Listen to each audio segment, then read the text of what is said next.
Shalom saudara yang dikasihi Tuhan, haleluya. Bersyukur selalu saya bisa menemani saudara semua dalam renungan malam yang saya post ini. Tentunya renungan ini tidak hanya bisa didengar saat malam hari. Kalau saudara masih melakukan berbagai macam aktivitas, saudara mendengarkan renungan ini pada siang hari atau pada pagi hari, tidak masalah karena firman Tuhan itu tidak dibatasi oleh ruang dan waktu. Ia bekerja sesuai dengan kuat kuasanya. Dan hari ini, di hari yang kedua di minggu pekerjaan kita, Selasa 29 Oktober 2024, kita mau belajar firman Tuhan masih dalam seri mengenai eksistensi manusia. Dan hari ini kita belajar aspek yang sangat penting dalam kehidupan manusia. Salah satu tujuan Tuhan menciptakan manusia ada dalam renungan yang akan saya share sebentar lagi. Saya beri judul, Manusia Diciptakan Untuk Memuji Tuhan.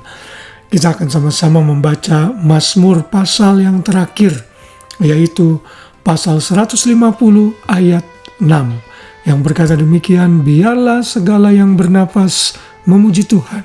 Haleluya. Kita mungkin tidak sadar akan hal ini, namun inilah salah satu tujuan utama Tuhan menciptakan manusia. Saudara, di dunia ini ada banyak produk-produk yang demikian hebat dan megah. Saat kita melihat hasil dari produk tersebut, kita bisa melihat dan menilai kebesaran dari perusahaan atau orang yang membuatnya. Sebut saja misalnya perusahaan mobil yang terkenal seperti BMW atau Ferrari. Begitu saudara melihat mobil ini, kita akan terkagum-kagum dan harganya pun sangat mahal. Kenapa? Karena di dalam mobil ini tergambar kebesaran dari perusahaan atau orang yang menciptakannya. Bagaimana dengan manusia? Kalau tadi dalam mobil itu adalah benda mati, mobil itu tidak bisa memuji secara langsung karena dia tidak bisa berbicara. Mobil hanya bisa menggambarkan siapa penciptanya, kebesaran dan kehebatan yang membuatnya. Namun manusia agak berbeda. Manusia diciptakan menggambarkan kemuliaan dari yang menciptakannya, sama. Tetapi manusia diberikan akal budi, kemampuan, mulut untuk memuji Sang Pencipta. Karena kita ini adalah gambaran dari Allah sendiri. Dan karena manusia adalah produk yang hidup dan memiliki akal budi yang tadi saya sudah katakan, maka sudah seharusnya lah manusia itu menciptakan Tuhan yang menciptakan dan menjadikan dirinya. Hal inilah yang juga dinyatakan oleh pemazmur dalam ayat di atas. Pemazmur memerintahkan semua yang bernapas untuk memuji Tuhan. Jadi keberadaan kita sebagai manusia sudah sepantasnya untuk memuji Tuhan. Di dalam ayat ini dikatakan sebenarnya bukan hanya manusia yang harus memuji Tuhan, tetapi segala yang bernapas, termasuk di dalamnya adalah hewan-hewan yang bernapas, tumbuhan yang hidup, juga bisa memuji Tuhan. Bagaimana mereka bisa memuji Tuhan? Tentunya bukan dari merekanya secara langsung. Tapi saat kita melihat ciptaan Tuhan itu, kita jadi memuji dan memuliakan Tuhan yang menjadikannya. Misalnya dulu saya sempat punya anjing yang berjenis Samoyed, anjing yang sangat indah, sangat adorable, saudara. Saat kita melihat anjing yang cakep seperti itu, kita jadi merasa dan melihat, wow, Tuhan luar biasa menciptakan binatang sedemikian indah seperti itu.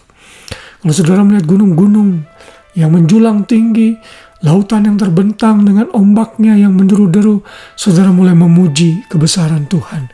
Segala yang bernapas, yang hidup, yang ada di muka bumi ini, semuanya menggambarkan kebesaran Tuhan. Namun bagi manusia, kita harus membuka mulut kita dan memuji Tuhan. Namun sayangnya ada banyak manusia yang lupa diri sehingga dia memuji ciptaan Tuhan dibanding penciptanya. Misalnya dalam Roma 1 ayat 21-23 Paulus menulis, sebab sekalipun mereka mengenal Allah, mereka tidak memuliakan Dia sebagai Allah atau mengucap syukur kepadanya. Sebaliknya pikiran mereka telah menjadi sia-sia dan hati mereka yang bodoh menjadi gelap. Mereka berbuat seolah-olah mereka penuh hikmat, tetapi mereka telah menjadi bodoh. Mereka menggantikan kemuliaan Allah yang tidak fana dengan gambaran yang mirip dengan manusia yang fana, burung-burung, binatang-binatang yang berkaki 4, atau binatang-binatang yang menjalar. Tuhan tidak mau kita tidak memuji Tuhan. Kita harus memuji Tuhan dan jangan memuji ciptaannya. Di dalam Alkitab ada banyak orang yang menyombongkan diri dan memuji dirinya. Nebukadnezar di kitab Daniel 4 dihajar oleh Tuhan, demikian juga Raja Herodes. Saudara, Tuhan tidak senang orang yang sombong dan merasa lebih tinggi dari dirinya. Tuhan layak ditinggikan karena memang Dia Tuhan yang maha besar dan agung. Dan Dia yang menciptakan kita dengan tujuan agar kita memuji Dia senantiasa. Malam ini biarlah kita disadari akan keberadaan kita sebagai manusia ciptaan Tuhan.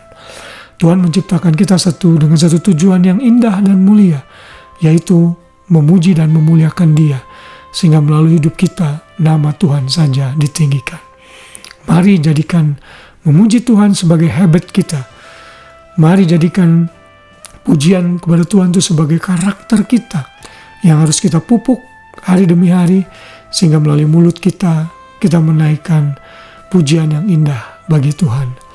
Ada lagu yang menyatakan, biar mulutku penuh dengan pujian kepadamu ya Yesus Tuhan. Saudara, mari kita penuhi mulut kita dengan pujian yang indah kepada Tuhan.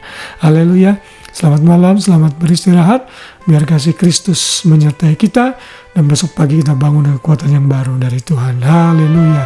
Tuhan memberkati. Shalom.